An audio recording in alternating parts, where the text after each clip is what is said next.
Welcome to our world-renowned podcast, Invest in Her. I'm your host, Catherine Gray. I'm a TEDx and keynote speaker and author. Also, I'm executive producer of the movie, Show Her the Money. Plus, founder of She Angel Investors and co-founder of the She Angels Foundation. Our weekly show features interviews with powerhouse women founders, funders, and change makers that are sure to inspire you. Let's go.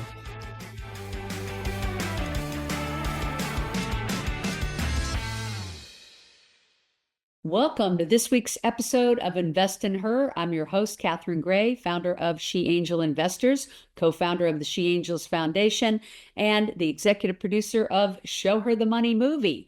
And as many of you know, it is now available on both Amazon and Apple TV. We're super excited about that. We were traveling around the world with the movie, and you could only see it in person, but now you can actually stream it at your home, do a watch party. And today I have on the perfect guest to be talking about Showing Her the Money. She is the co-founder of Invest for Better. Please welcome to the show, Janine Firpo. Hi, Janine. How are you? Catherine, I'm great. Thank you so much for having me on your show. I love what I'm so excited to talk to you today, not only about Invest for Better, but your initiative that over 100 companies are all, gathering together to talk about, which is reshaping.org, which is your initiative to accelerate women investing and building wealth. We are so aligned, are we not? And I want people to understand who you are as a guest on this show, because you have such an incredible background. So just a little bit about you, Janine.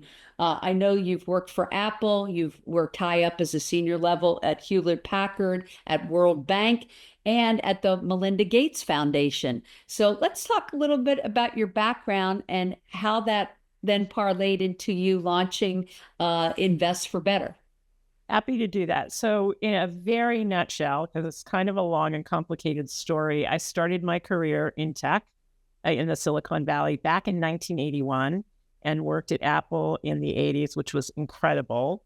But then after I had about a 15-year career in tech, I made a big shift in 1996 and started looking at the role that technology and business thinking could play in solving international poverty. And so I then had a second career of over 20 years doing that. And that was an amazing opportunity. I got to travel all over the world, work all over the world. That during that period is when I did some work for the World Bank. I actually lived in Indonesia while I was working for them for a couple of years, which was really fantastic, and ended my professional career with a 5-year stint at the Bill and Melinda Gates Foundation, giving money to support the expansion of financial economy for primarily women across sub-Saharan Africa and other parts of the world. Wow, what an amazing career you've had. Such awesome places.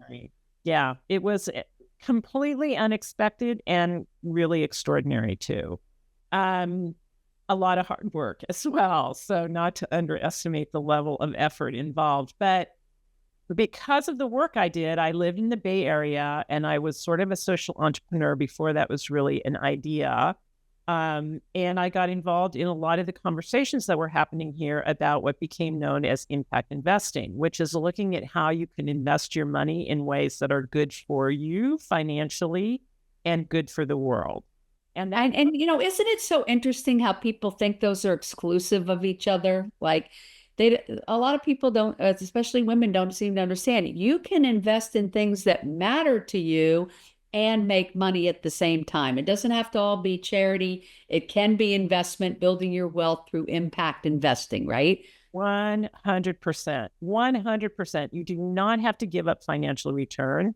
And the other thing that gets really overlooked is people either think this kind of investing means investing in private companies, which only a fraction of us can do, or it means something related to the stock market. And the truth is, it means everything. I mean, when we train at Invest for Better, we start with where you bank. So even the banks you're choosing matter, particularly if you're about investing and supporting women. You can choose banks that actually are supporting women or that are founded by women. You can choose investments in the fixed income bucket that are also values aligned, stock market, private stuff, real estate. I mean, you name the asset class and you can generally find a way to invest in that asset class in a way that aligns with your money. I love that. Like off the top of your head, like maybe what bank, one or two that you think are very supportive of women? First Women's Bank, based out of Chicago, supports. Yes, I have met with them. Yeah. One. The other thing is, so my bank is Beneficial State Bank. I'm still based in the Bay Area. It was started, one of the co-founders is Kat Taylor. It's a woman who started it. Yes, I think isn't she married to the guy running for governor, Tom Stiles, right? Yeah. Yeah. So he was one of the co-founders as well. And it's a triple bottom line bank. And so they support with loans people who are underserved traditionally. And a lot of times those underserved individuals are women. So women are often get more of the pop, more of the benefit from a lot of different types of banking institutes like that. So yeah, so those are two banks right there. Great. I love that. I love that. There's a few women-owned banks. There's another one out of, I think it is Minnesota, a Stearns Bank, also run by a woman. So they are out there and growing, I'm sure. Out there, and you can choose banks that support sustainability and environmental choices. You can choose banks that are run by Black people for that, or Native American banks, or banks for smallholder farmers. I mean, there are all kinds of choices. And the problem is that we mostly don't know about these choices. And so that's part of what we are trying to do, both through Invest for Better, but also through our She Economy, which is this 100-day marketing campaign that is designed to raise women's awareness about the power and the potential of our money.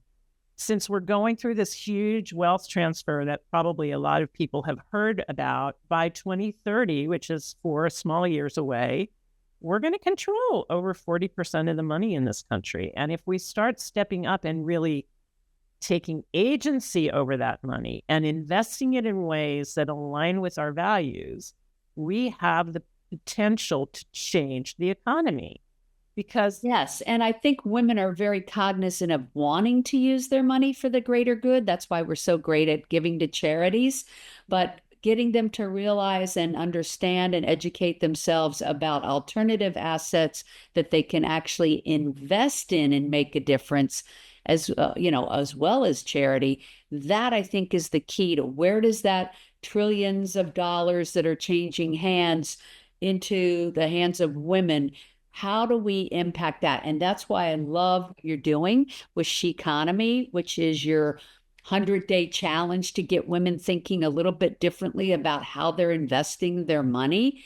And so let's talk about that. I know they can find out about it at oursheconomy.org, oursheconomy.org, which is being put on by Invest for Better, as well as over 100 other entities. Of course, ours, She Angel Investors and Show Her the Money. We're big supporters of what you're doing, because I love that you're activating an action. Yeah. So kind of the idea behind this is, what we realized is it's often really hard to get heard above all of the noise out there.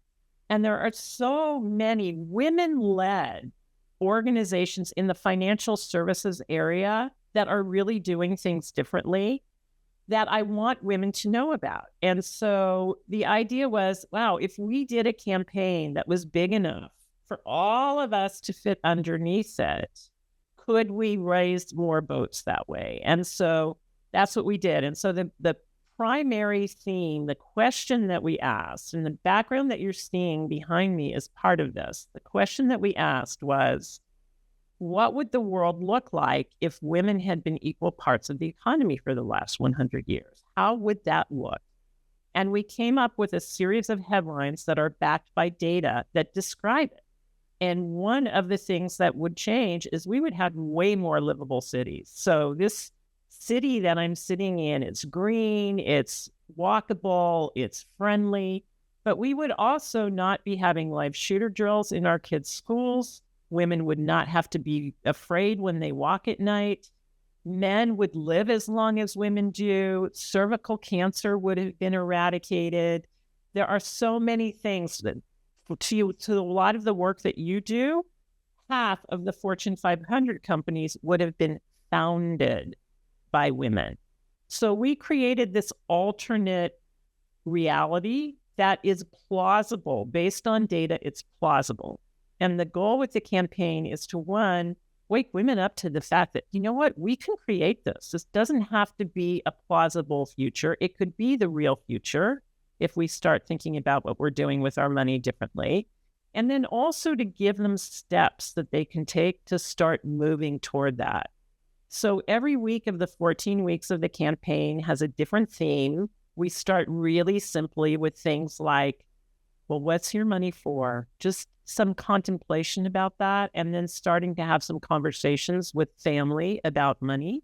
And then we ratchet it up and we start talking about how to make your money work for you. We introduce women to a variety of alternative investment options that they may not know about. We talk about how to help them build their businesses if they have their own businesses. And we're going to culminate the campaign on June 2nd. And we're hoping to have a Women Investing in Women showcase where we actually highlight 10 to 12 women-run financial products that you can invest in right now to uplift women. I love that. And I believe you said this week is getting your money to work intentionally. So picking a cause that you want to get behind. But every week it's to do something different toward this 100-day challenge that we want all women to take. Will you take the challenge to activate your money in a direction toward creating this more ideal world? And I think, as we're seeing more women elected to office, whether it's the woman that just won the governorship of Virginia or the one in New Jersey or all over the country, you're seeing a lot more women. I think it's women and men are thinking, gee, if women were more involved, if women were investing more, if women were running more companies, the world would start to take shape in a better, more humane way that women tend to look at things. And there's a whole wave of girl dads happening too. So I think the men are championing their daughters because they also are advocates that women are going to help make the world a better place, and they want to champion their daughters. They're leaving their businesses to them. They are helping them learn about investing. This is something that didn't happen even a couple decades ago. So both the perspective of women and men are changing, which is giving more power, more decision making to women. And I agree that power doesn't mean that in a negative way. Power can be used for the greater good.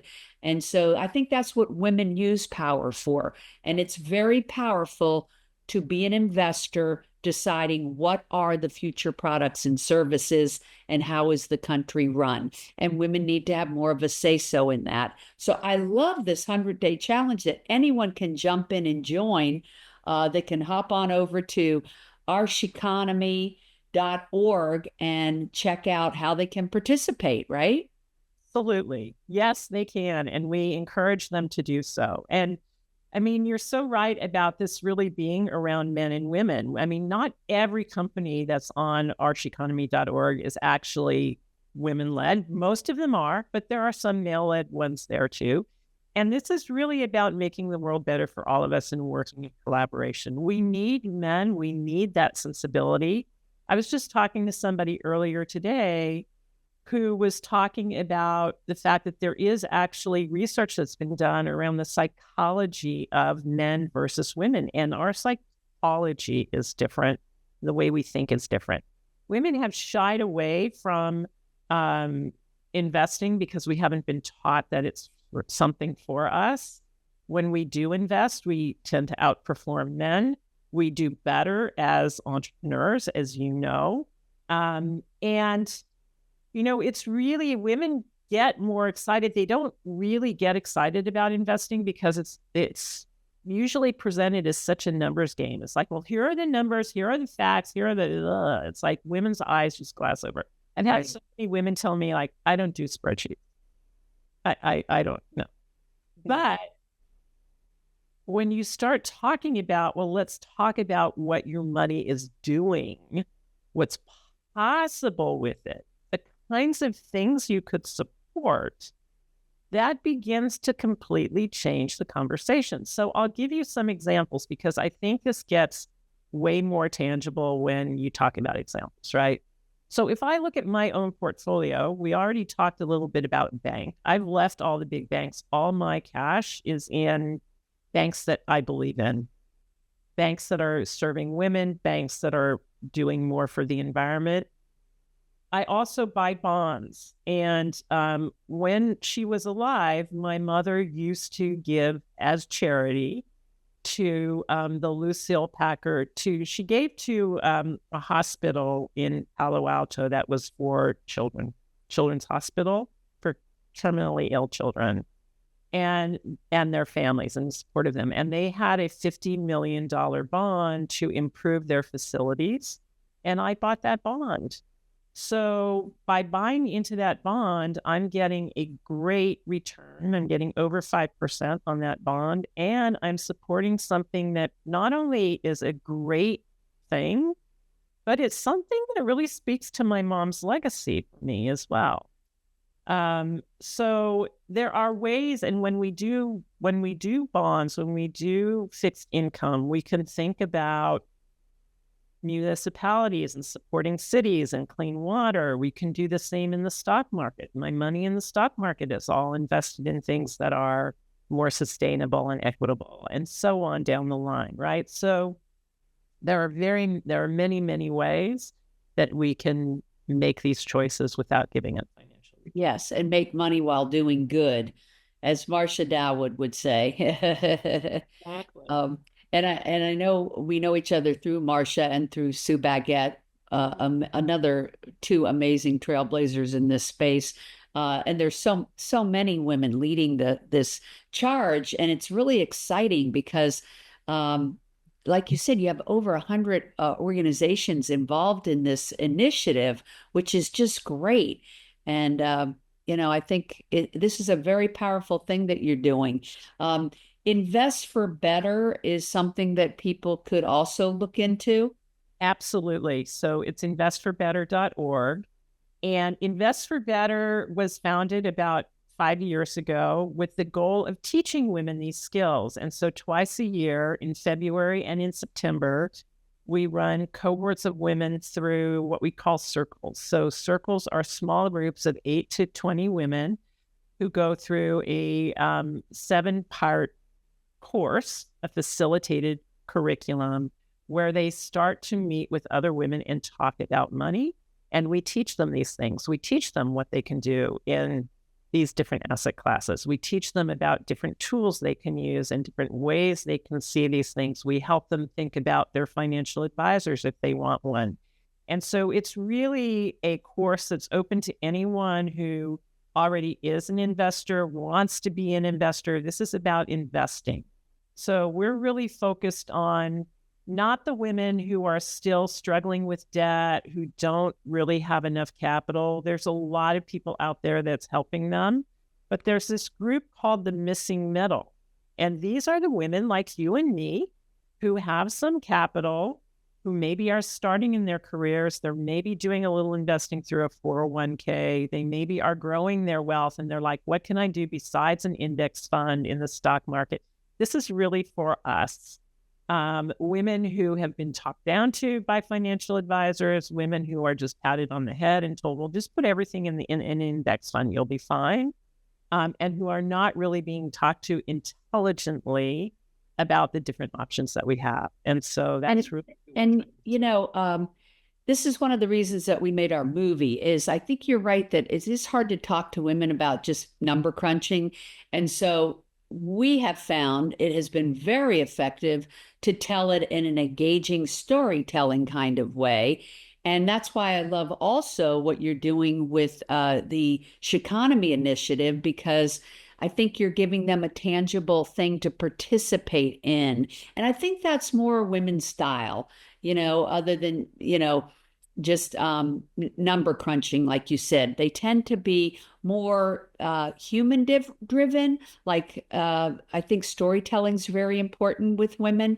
I think that's been part of the magic of our film is people see what these entrepreneurs are going through to get funding and to build their business, and then you feel like a heart-centered, oh, I could be investing in these women with these phenomenal ideas and making money and making an impact. And it could be like this really surreal, amazing experience of utilizing your money and literally seeing it make a difference, which I don't think we often get when we have a financial advisor and we're just putting it in stocks and bonds and mutual funds and we don't even really know where it goes.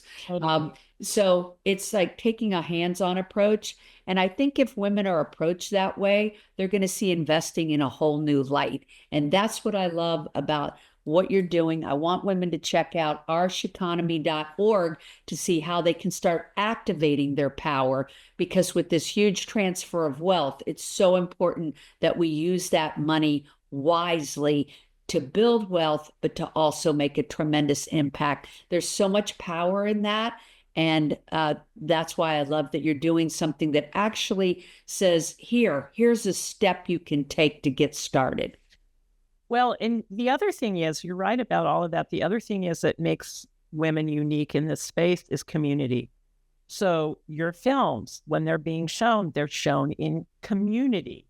Right. I know Marcia and Sue because I was part of a community of women that were learning how to become angel investors. I mean, that's a lot about what you do, and what you're talking about is women making those kinds of choices. I would never have become an angel investor if there wasn't another group of women who could teach me and take me along for the ride, right? So yes, and I know all three of you invested in the New Wave Fund. Excellent. Right. And I think that's part of it. And with your initiative too, is people say, well, how do I get started? And I say, just start. Nothing like, no matter what you're doing in life, you have to actually do it in order to learn it, right? Even if you make a mistake, take the first step, just jump in, and that's how you get started. And then you'll meet other amazing women that are in the same boat with you, learning, and those that are very accomplished like yourself that are helping them. And let's help each other learn about this and make it not a scary thing, but an exciting thing to be participating in. It is. It's really a lot of fun. And I think part of it is a couple of really important things, that I learned along the way when I started angel investing was, first, don't just go with your emotion, because you will see amazing entrepreneurs and you'll be like, oh my God, of course I want to support them. And it's only that much money to do that. I can do that. You really have to take that, hold it, but do your due diligence too. And that word right there scares some people. I just want to jump in and say that I think sometimes you'll say, oh, you just need to do your due diligence. And women will be like, well, I don't even know what the heck that is.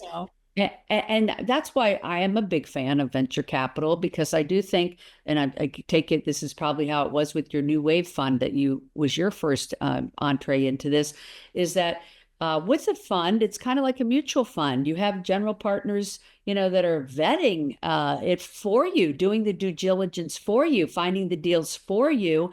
And then your fund is going to have 20 or 30 portfolio companies in it, which then, makes it less risky.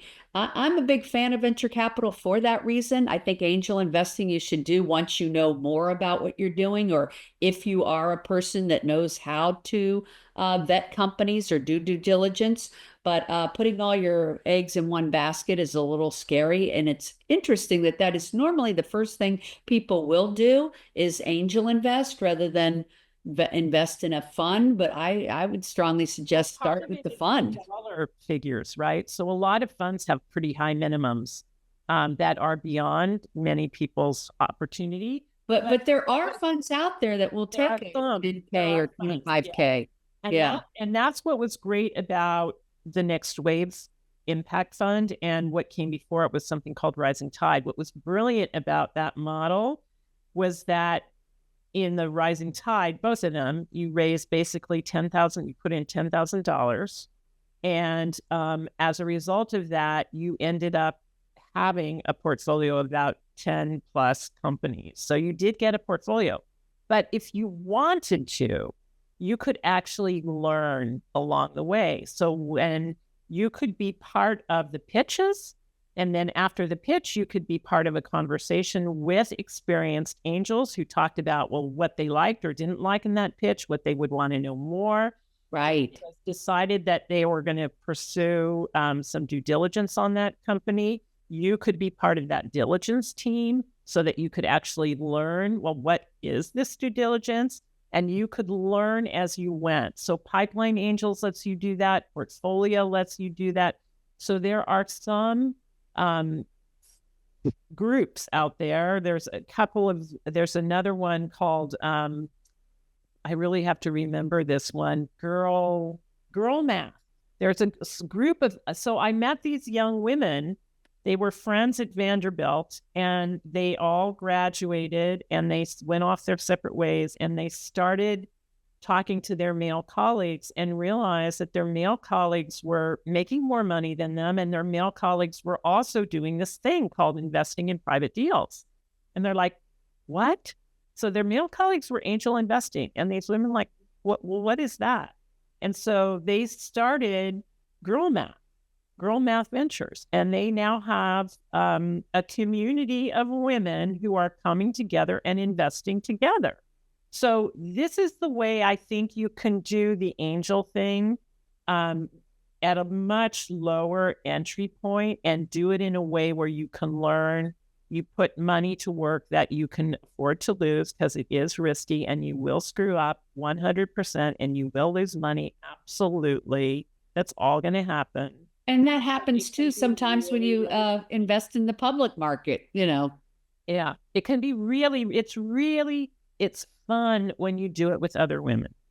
Yes.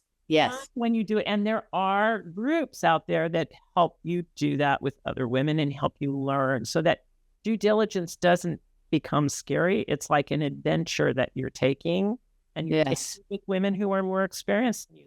So let's wind up with taking them back to arsheconomy.org to sign up for this 100-day challenge that will still be going on as this airs. Every week, you're going to have a different kind of initiative for them to take part in. What are some of the other ones coming up? So the other ones are coming up. We have one around protecting what you've built. So once you've built a little bit of capital, how do you make sure that you protect it and you're safeguarding it? How do you think about legacy if you're at that point in your life? So we're doing that. We're going to also be talking about your financial support team. So some women are happy doing all of this on their own. Some of them want a variety of different people to help them. So how could you find a financial advisor that's a woman? Because it's really different. I think having a woman as your financial advisor, they listen to you more. It's just a different experience. And how do you find one who's very experienced in this kind of investing? I just had someone on my other podcast, Stavis and Wealth, Stavis, and it's a mother-daughter team. And they told me there's only one other mother-daughter team in the country. How crazy is that? But women financial advisors with like 35 years of experience in billion-dollar companies.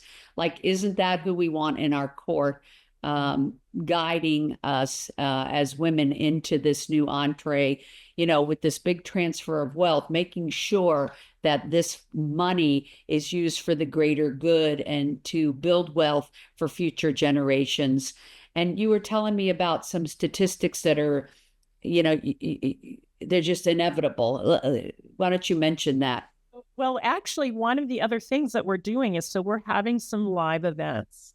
So one of them that we're having on April 9th is going to be it's going to be a game show, actually. And it's going to be a game show around the statistics of the past, the present, and future in terms of women and money. And we're going to have the participants answer polls, see what comes out as an answer, and then we're going to have a group of experts give the right answer and explain sort of the rationale around it. I love that. So if they go to your website, they're going to find out about all the upcoming live events that are coming. That one might have passed by the time we air this, but the future ones, they could actually participate in. Absolutely. In fact, on March 5th, since we're talking about financial advisors, we're going to have one around meeting female financial advisors. And so there'll be somewhat of we haven't figured out the specifics yet, but it's going to be like a meet and greet. How do you meet? And when is that? That one's going to be on May 5th. May 5th. Okay, great.